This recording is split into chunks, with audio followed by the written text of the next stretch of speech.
ኢትዮጵያ ከነበረችበት ውስብስብ የኢኮኖሚ ፈተና ወጥታ ወደ ብልጽግና የምታደርገውን ጉዞ ለማፋጠን ወደ ተሟላ ማክሮ ኢኮኖሚ ማሻሻያ ገብታለች። ወደ ትግበራ ከገባ ከአንድ ዓመት ተኩል በላይ የሆነው ማሻሻያው የኢትዮጵያን ኢኮኖሚ ከነበረበት ስጋት አላቆ ያለውን ከፍተኛ እምቅ አቅም የገለጠ ነው። የውጭ ምንዛሪ ተመን ዓለም አቀፍ የንግድ ተወዳዳሪነትን በሚያሳድግ መልኩ በገበያ እንዲወሰን በመደረጉ ወጪ ንግድን ማሳደግን ጨምሮ በርካታ ኢኮኖሚያዊ ውጤቶች ተገኝተውበታል። አንደኛ ይሄ ፓራላል ማርኬት ወይ ደግሞ ጥቁር ገበያ የሚባለው በተለምዶ እና ኦፊሻሉ መካከል ያለው ፕሪሚየም የምንለው ወይ ደግሞ ልዩነቱ በጣም ጠባብ። ስለዚህ ልዩነቱ ሲጠብ ምንድነው የተደረገው? ወደ ውጪ ሲሄድ የነበረው ለምሳሌ ኤክስፖርት ወርቅን በለው ሌሎችም በህገወጥ መንገድ ሲወጡ የነበሩት ወደ ህጋዊ መስመር መጡ ማለት ነው። ሌላው ደግሞ ከውጪ የሚገቡ ለምሳሌ ሬሚታንስ የምንላቸው ከዚህ በፊት በብላክ ማርኬቱ ነው የሚመነዘው፣ በፓራላል ማርኬቱ ነበር እንትን ሲሉ የነበረው። ስለዚህ ይሄ በመቀየሩ ወደ ኦፊሻል ተመለሰ ማለት ነው። ይሄ መመለሱ ያኛው ይሄ ሬሚታንሱ በጣም ወደ ውስጥ እንዲገባ ነው ያደረገው። የውጭ ምንዛሪ ተመን በገበያ እንዲወሰን መደረጉ የብሔራዊ ባንክን ክምችትም አሳድጓል። ይህም አሁን በመካከለኛው ምስራቅ የተከሰተውን አይነት ዓለም አቀፍ ቀውስ ሲከሰት መቋቋም የሚያስችል አቅምን የፈጠረ ነው።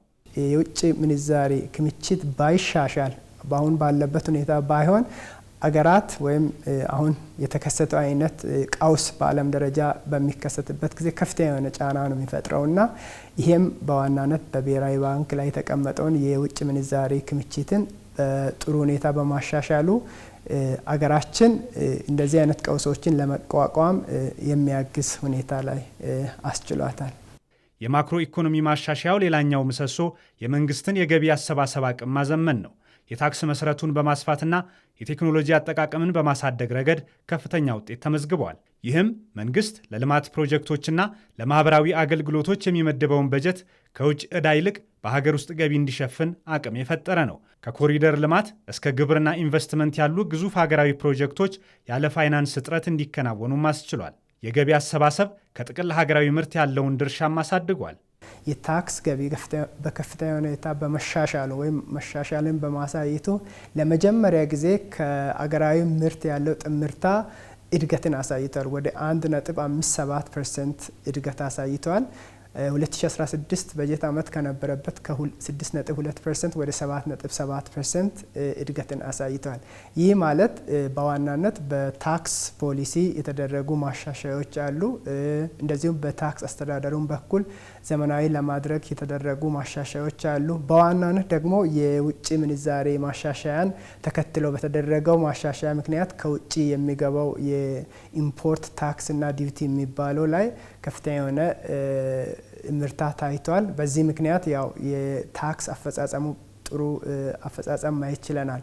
ከዚህ በተጨማሪ መንግስት በገበያ ውስጥ ያለውን የገንዘብ ዝውውር ጥብቅ በሆነ መልኩ በመቆጣጠር የዋጋ ንረትን ለማረጋጋት ሰፊ ስራዎችን ሰርቷል። የዚህ ውጤትም የዋጋ ንረትን በዚህ ዓመት ወደ ነጠላ አሃዝ ማውረድ ያስቻለ ነው። ከዚህ በፊት መንግስት ቀጥታ ከብሔራዊ ባንክ ነበር እየተበደረ የሚሰራ የነበረው። አሁን ከብሔራዊ ባንክ ቀጥታ ብድር የለም። ስለዚህ በዛ ምክንያት ምንድነው የሆነው? ኢንፍሌሽኑ ወይ ደግሞ የዋጋ ግሽበቱ እንግዲህ ከአመት ዓመት ያለው እድገት የመቀነስ አስማሚ ያለው ማለት ነው። እድገቱን ነው ያልን ያለ ነው። ስለዚህ ያ ጥሩ ነው።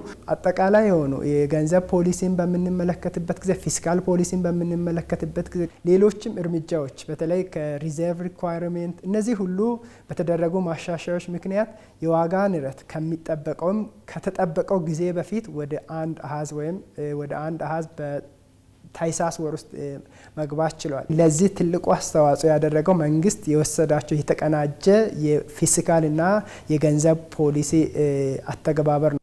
የማክሮ ኢኮኖሚ ማሻሻያውን ተከትሎ የውጭ ምንዛሪ ግኝቱ ማደግ፣ የገቢ አሰባሰብ ስርዓቱ መዘመንና የዋጋ ንረቱ መረጋጋት የፖሊሲው ትክክለኛነት ማሳያዎች ናቸው። በቀጣይም ይህንን ስኬት ዘላቂ ለማድረግና የዜጎችን ተጠቃሚነት ለማረጋገጥ የመዋቅር ማሻሻያ ስራዎቹ ተጠናክረው እንደሚቀጥሉ ይጠበቃል።